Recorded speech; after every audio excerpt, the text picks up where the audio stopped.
everything is AI, or this person who's like, AI, no, like, and I think that the truth is probably somewhere in the middle. I think that for us, AI is a tool in our tool belt that we try to utilize in order to make things that would never exist happen.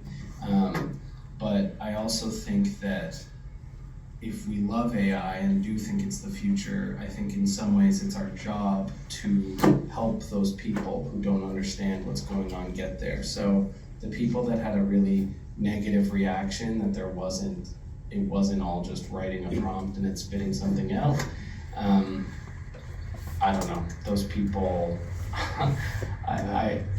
I feel for them, but I think that the message of Airhead is pretty clear, that perspective is the thing that matters most in stories, and to take perspective completely out and give all of that joy to a machine, I think is a really negative idea and not something that we should be pursuing.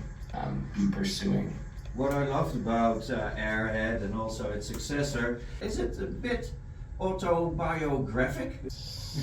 Oh man, now that's a question I genuinely hate. No, I think the things in the movie that work the best are like our lead animator and editor, Patrick, is the voice of the guy, and we were gonna try to get actors or something like that, but I said he should do it, and he's just so good. And, it is about our life. It is about, I think every good piece of art is about our life. Like, that is one of our songs. And then in the second film, that's our producer, Sydney, who plays the interviewer. And it's like really small and tight. And I think that the best parts of the film, while the AI made this idea possible, because I think that like the way that it was conceived was we had a drawing in a sketchbook of a guy with a balloon for his head. When we were granted access to Sora, we actually thought a whole bunch of other ideas were going to be the idea that we did, but the balloon head just somehow worked the best. It was not the main idea. We didn't think it was going to be the idea, but it just worked the best. And I think that was like a really interesting lesson, that working with AI, it's not sometimes about like forcing it into what you want it to be, but rather working with it and sort of collaborating with it. And yeah, I think, it's really interesting. My dad pointed this out to me, to your point, is it autobiographical? But applying for university, we had to send in a bunch of photos as our application to get into school. And my photos were like a balloon and a cactus that fell in love. That was the photo series I took. And he's like, yeah, you don't have any more ideas. That is cool. The whole film feels like a metaphor to me of like the way that the technology made us feel, was this like expanding of our imagination. And I think that Airhead is sort of a great representative of that, where it just has this feeling of, expansion. One last question from me, and then also people from the audience are gonna ask you questions. I saw the raw material, and I saw all the rushes, and I saw a lot of struggling. I saw a lot of terrible materials, completely not usable. Did you have the developers of OpenAI at your disposal, or did Mira Murati chip in to make things better for you, or? No, Mira didn't respond. They kind of let us off on our own, and do what we did. I'm glad that you noticed that a lot of the stuff was not very good. And for us, like, that's kind of, when we were getting some of the negative comments and things like that, something we thought about doing was just giving all of the rushes to the audience and being like, okay, if it's so easy, go ahead. Here's the film. Go, like, good luck making something. I just think is kind of spiteful and not the right attitude, but I do think that our hope with making those behind the scenes videos was kind of showing people like, hey, there's still a lot that goes into this, and hopefully calm the fears down a little bit, that like we are in a place where the artistic touch is still very needed. Yeah, well, it was hard work. Thank you for going through all that trouble. It is amazing art you made. You touched so many hearts of creative people. You inspired people that want to do the same. So thank you for that. There's a lot of creative people here. Who wants to ask questions? Do you think this new technologies, so this AI filmmaking, give much more access to people to create their films? Do you really think that there's some hope, not disrupting Hollywood, but creating new ways of like filmmakers with the audience, and also be able to monetize their films and give more exposure for like indie artists? To be frank with you, I hope we do disrupt Hollywood, to be honest. To be fair, I think that there's this comment that AI is going to make a lot of bad art. And I think that that's somewhat true, sorry to say. But I think also, like, Hollywood currently makes so much bad art.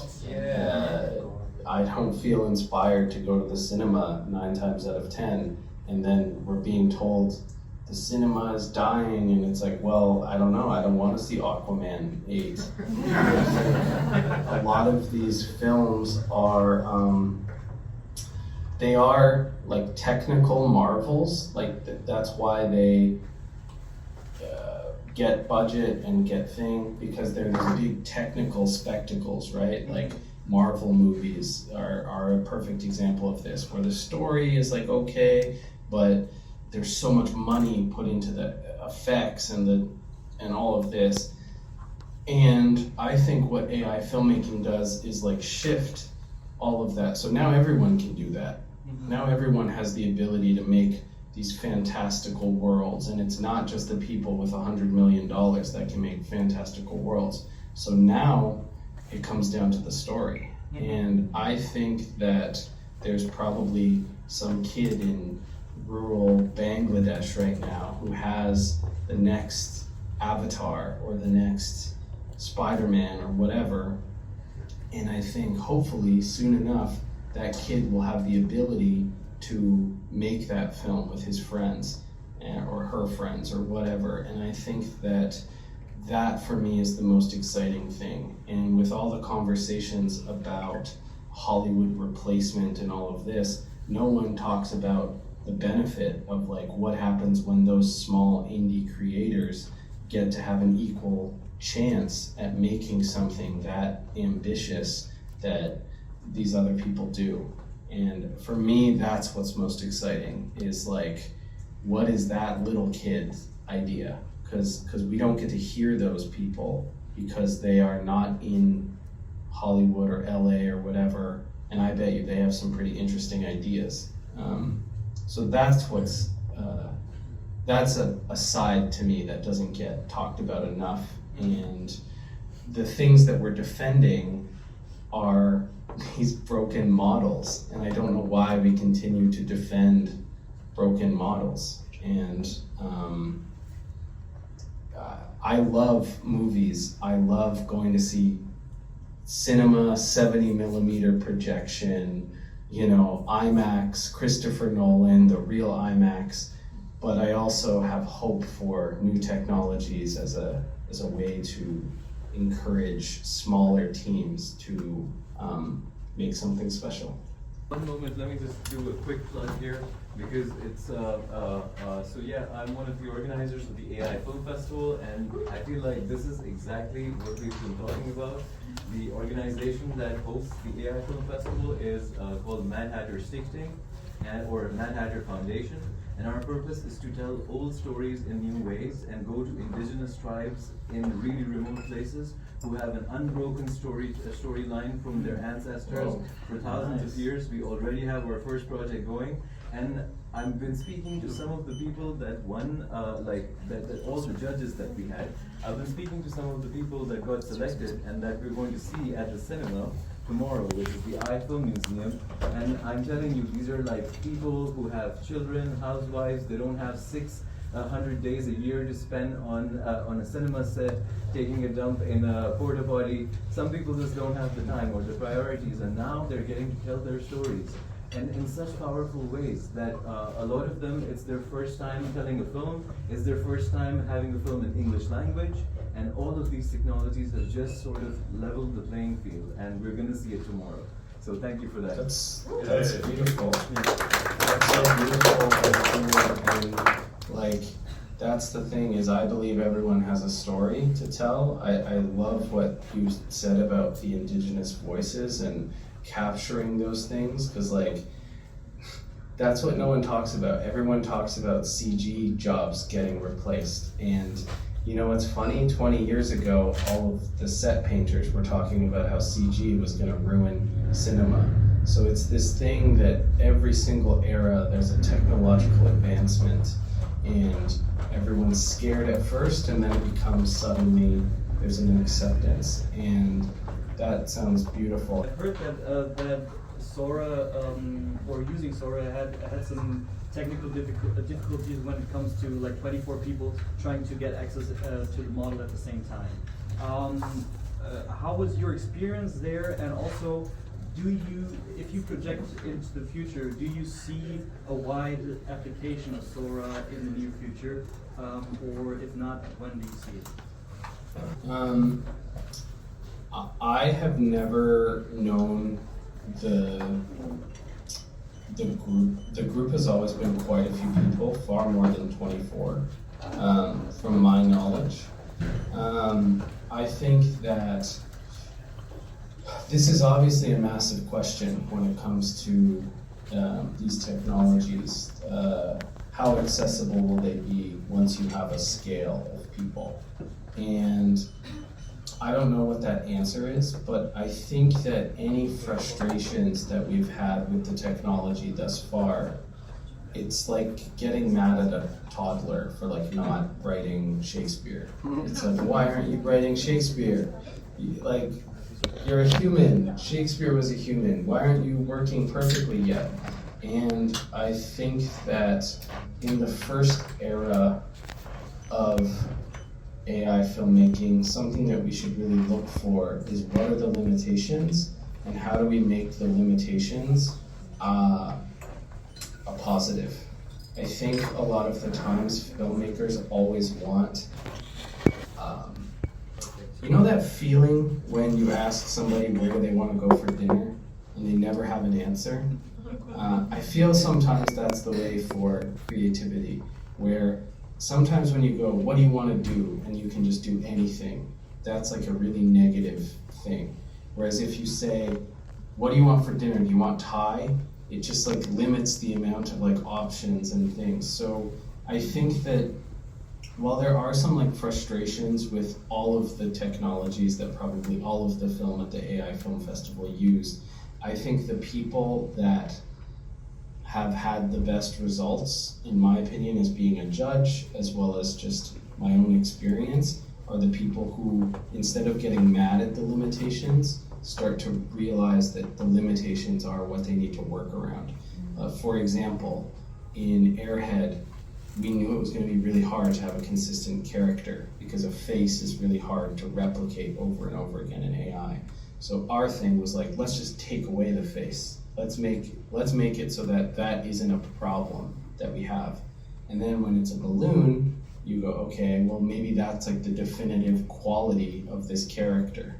And so I think that the more that you can be excited about limitations, I think the better your films will become. But to answer the first question, I didn't really have too much experiences with like slowing down and things like that. There was a few kind of, but generally not really. You were with a group of 7 artist initiatives that were allowed to also bring it out, show it, and then there was the red team working at OpenAI, and they have to figure out can this technology be used in the wrong way? So they're testing it and experimenting with it, and that will make up the other part of the people working with it.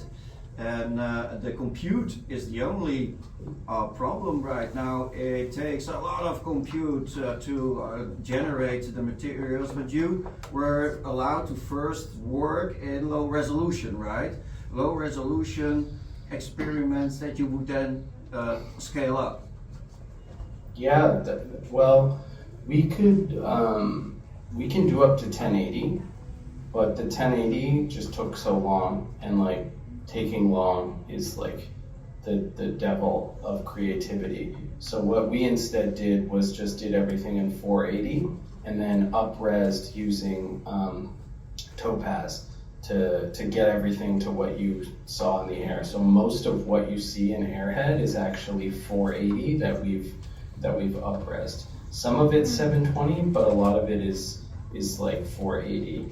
And again, that was just like, we could wait and wait for the 1080s that like may or may not have worked, or we could, you know, it's like a deal that you have to do, like which do you prefer, speed or resolution? And resolution, but yeah, compute will, like if I've learned anything about computers, it's like they will get faster and smaller, like no questions about that. But yeah, that was our workaround. And the plan is to embed it in Adobe Premiere Pro. So it will be a tool for editors.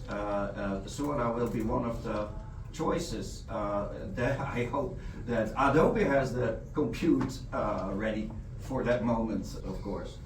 Well, they've been taking my $80 a month for long enough, so like they must have been spending it on something at Adobe. So please.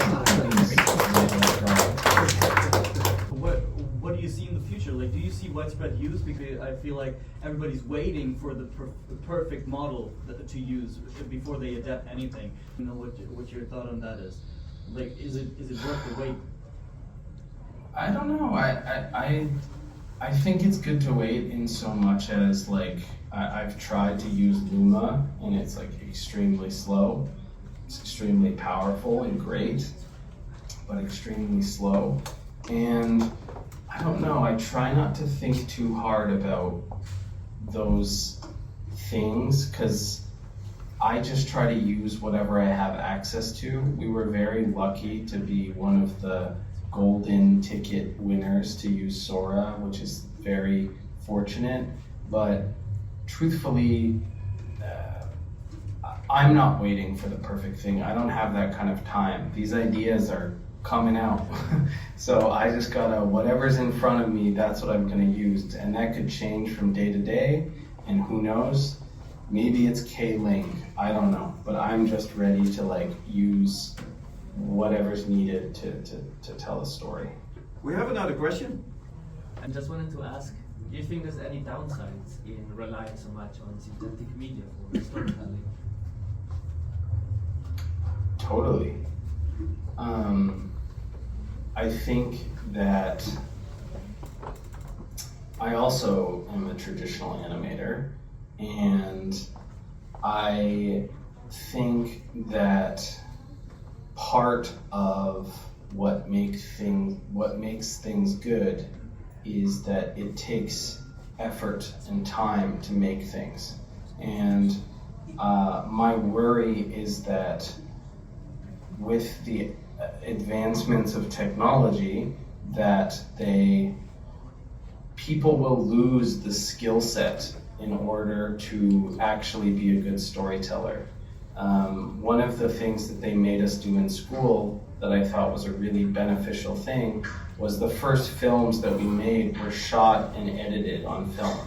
They were very bad, they were not very good, but you understood why the logo for cut, or why it's called a cut, is a razor blade, and you understood what it felt like to splice two pieces of film together, and you understood what it meant to actually develop film and what those things are. And I think that it's of the utmost importance to remain a traditional practice and like understand the basics. Because I think if you don't understand the basics, you won't understand how to make something good with more synthetic means.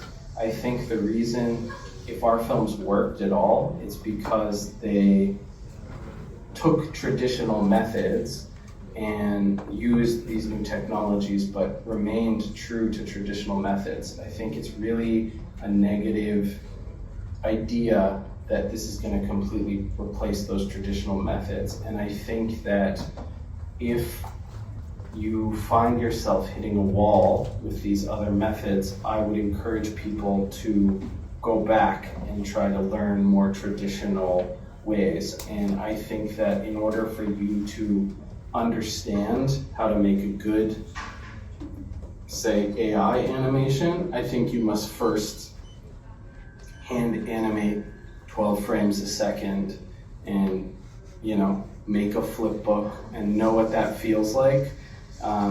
Because I feel like that pain and that work is so crucial to, it's like the 10,000 hours of practice. I think it's like super important to do that in order to have something that's meaningful and good. So I would say that that would be my fear, that would be the thing that I would encourage people to remain and can keep, because it's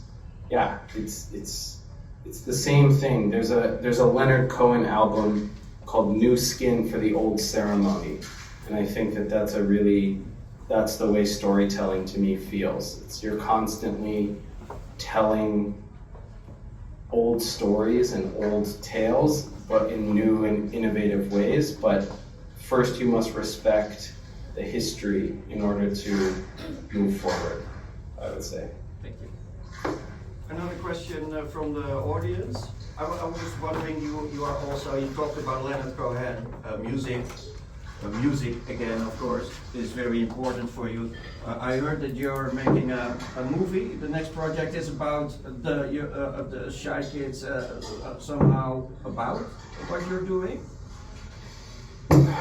Yeah, we're making an animated kids film about, it's kind of teaching kids about intellectual property, which is a very strange idea.